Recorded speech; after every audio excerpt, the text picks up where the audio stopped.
Salmo 35, comentário bíblico expositivo, Warren W. Wiersbe. Mais uma vez, Davi está sendo perseguido por Saul e difamado pelos homens do rei, muitos dos quais haviam sido amigos de Davi. O servo do Senhor defende a causa certa, pois é o rei escolhido por Deus, enquanto Saul tenta destruí-lo, para que um de seus filhos fique com o trono. Em vez de cuidar dos negócios do reino, Saul se deixou levar por sua paranoia de perseguir e tentar matar Davi. E seu zelo era alimentado pelas mentiras de seus oficiais. Para o contexto histórico, ver 1 Samuel 19:5, 1 Samuel 21, 1 Samuel 23:25, 1 Samuel 24, 9 e 15, 1 Samuel 25:29, 1 Samuel 26:18 e 19. Este salmo é classificado como um salmo imprecatório. Ver Salmo 5 para comentários. Davi faz 3 pedidos a Deus, e a seu tempo Deus atendeu a todos eles. Primeiro, protege-me. Salmo 35, do 1 ao 10. No versículo 1, Davi faz uma fusão de duas imagens. O tribunal contente, ver Salmos 43:1, Salmo 74:22, Jeremias 2:9, Miqueias 6:1, e o campo de batalha. Saul escolheu o campo de batalha, mas Davi se voltou para o Senhor e pediu que fosse o advogado e juiz dessa contenda. O Senhor é poderoso nas batalhas. Salmo 24:8, Salmo 45:3-5, Êxodo 15:3, Jeremias 5:13-15. Portanto, se Saul quisesse lutar, Deus aceitaria seu desafio. Salmos 18, 25 e 27. Como soldado, Davi imagina o Senhor vestido com uma armadura, empunhando suas armas. O broquel era um escudo pequeno, enquanto o escudo comum era grande e cobria a maior parte do corpo. O inimigo odiava Davi, versículo 19, mentia a seu respeito, versículo 11, o perseguia, versículo 2, e desejava feri-lo e matá-lo, versículos 4 e 26. De modo que esse conflito era uma questão de vida ou morte. Porém, não havia qualquer justificativa plausível para essa oposição. Ver versículo 7, versículo 19, versículos Salmos 38, 19, Salmos 69, 4, Salmos 109, 3, Salmos 119, 78, 86, 161. Davi pede que o Senhor obstrua a passagem e se coloque entre ele e Saul, como seu exército. Versículo 3. Como havia feito no Êxodo 14, 19. Em seguida pede que o anjo do Senhor, Salmo 34, 7, confunda os inimigos, fazendo-os recuar e perseguindo-os. Versículo 4. Isso envergonharia, derrotaria e, por fim, destruiria seus adversários. Versículo 8. A oração do versículo 4 é repetida no versículo 26. Davi menciona com frequência que é um homem com cabeça a prêmio. Salmos 37, 32, Salmos 38, 12, Salmos 40, 14, Salmos 54, 3, Salmos 63, 9, Salmos 72. De modo que não deve causar espanto pedir ao Senhor uma palavra especial que lhe dê segurança. Versículos 3, Salmo 27, 1 ao 3. Diante do exército celestial de Deus, Saul e seus homens eram uma palha, inúteis, desprezíveis, indefesos e inofensivos. Salmos 1:4, Salmos 83:13, Isaías 17:13, Isaías 29:5, Daniel 2:35, Mateus 3:12. Tentaria fugir pelas trilhas escorregadias das montanhas e na escuridão cairiam e morreriam, seriam pegos pelas próprias armadilhas. Versículo 7 e versículo 8. É bem provável que essas armadilhas fossem buracos cobertos com redes e camuflados com galhos e folhas. Saul tratava Davi como uma criatura selvagem, quando na verdade era Saul e seus homens que agiam como animais.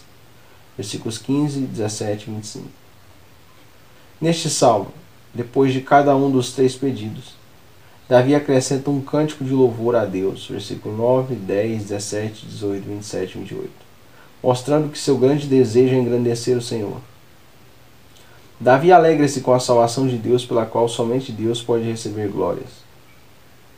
Todo o seu ser, todos os meus ossos, versículo 51, 8, dará graças ao Senhor e o louvará. A pergunta, quem contigo se assemelha? Versículo 10, lembra o cântico de vitória de Israel depois do Êxodo 15, 11. Davi sabia que Deus o havia escolhido para ser rei de Israel, e que sua maior incumbência era unir a fortaleza, o reino e conduzir o povo de volta a Deus. Israel tinha um trabalho importante a fazer no mundo, e a liderança de Davi era crucial. Segundo, recompensa-me. Salmo 35, 11 e 18. Davi apresenta as provas de sua inocência. O inimigo dependia de mentiras, de falsas testemunhas iníquas, que acusavam Davi de ser traidor. Salmos 27, 12, Deuteronômio 19, 15 e 21, 1 Samuel 24, 10. Na realidade, era justamente o contrário, pois Saul e seus oficiais se tornaram traidores, ao pagarem com o mal todo o bem que Davi lhes havia feito. Davi poderia ter dado cabo de Saul em 2 ocasiões, mas em vez disso lhe pagou o mal com o bem. 1 Samuel 24, 26, Salmos 38, 20, Salmos 109, 5, Jeremias 18, 18, 23. Saul chegou a admirar que Davi era um homem de mais caráter do que ele. 1 Samuel 24, 17. Davi entristeceu-se profundamente de ser traído pelos homens com os quais havia servido no exército de Saul. Salmos 41, 9, Salmos 55, 12 e 14. Havia orado por esses homens quando estavam necessitados, mas suas orações não foram respondidas. Davi recebeu uma bênção por ter orado, mas Deus não poderia abençoar homens perversos como aqueles. O único retorno que Davi tivera por tais orações foi o mal em troca do bem, de modo que pediu ao Senhor que lhe desse o bem, a fim de compensar pelo mal de seus inimigos. Aqueles que criticam Davi por sua oração imprecatória nos versículos 4 a 8 devem lembrar que, antes de tudo, ele orou pedindo socorro e cura. Os homens de Saul dilaceraram Davi com suas palavras maldosas. Versículo 15. Como bobos da corte, usavam Davi nas piadas cruéis que contavam em suas refeições. Versículos 16, Salmo 69, 12. Para comentários sobre a pergunta até quando? Salmo 6, 3. Davi sabia que, a seu tempo, Deus o recompensaria por sua fidelidade, só não tinha ideia de quando isso aconteceria. Seu primeiro louvor a Deus, versículo 9, 10, é pessoal, mas a segunda expressão de louvor, versículo 18, se dá na congregação dos fiéis. Terceiro, justifica-me. Terceiro pedido. Salmo 35, 19, 28. As tribulações estavam prestes a terminar, e o inimigo continuava certo da vitória. Pegamos, vimos-lo, Davi derrotado, com os nossos próprios olhos. Em sua imaginação, Davi vê os homens de Saul, cheios de arrogância, fazendo sinais um para os outros com os olhos. Provérbios 6:13 e Provérbios 10:10. Como quem diz, ele já era. Nem pensariam em aceitar uma trégua, ou mesmo em negociar a paz, mas essa era a maneira de Deus julgar Saul por seus pecados e de tirá-lo do cenário político de Israel. Depois da morte de Saul, Davi passou mais 7 anos enfrentando problemas com o filho de Saul. 2 Samuel, capítulo 1, capítulo 4. Mas, a seu tempo, o Senhor encerrou a questão. Davi ora pedindo que Deus o justifique, pois sua causa também é a causa de Deus. E o que está em jogo era a reputação, versículo 24. O versículo 23 repete o pedido do versículo 4 e também pede que o inimigo seja vergonhosamente derrotado.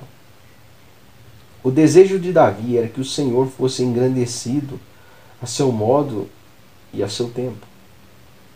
Os gritos alegres dos júbilos pela vitória de Davi contrastam claramente com a vergonha do inimigo derrotado. Ao contrário de Elias, que pensou estar lutando completamente sozinho, 1 Reis 19, 10 e 18, Davi sabia que contava com o apoio de muitos israelitas, aqueles que eram os pacíficos da terra, versículo 20. Até mesmo nos dias mais sombrios da história de Israel, sempre houve um remanescente fiel, que permaneceu firme no Senhor e orou, pedindo que Deus fizesse sua vontade. Davi encerra o salmo com um cântico de confiança e de alegria, testemunhando da retidão e do poder de Deus. O termo traduzido por prosperidade, versículo 27, é a palavra hebraica bastante conhecida como shalom, paz, que quer dizer muito mais do que uma simples cessação de hostilidades. Seu sentido diz respeito à ideia de bem-estar em todos os aspectos da vida, inclusive paz com Deus, com os outros, consigo mesmo e com as circunstâncias da vida. A experiência de Davi lembra a de Jesus, Cristo, o filho de Davi, que também foi odiado sem motivo algum, João 15, 25. Falsamente acusado e atacado por aqueles aos quais não havia demonstrado outra coisa senão bondade e amor. Deus livrou Davi de seus inimigos, mas o pai não poupou o seu próprio filho. Romanos 8, 32. Mas sim, o entregou voluntariamente para morrer pelos pecados do mundo.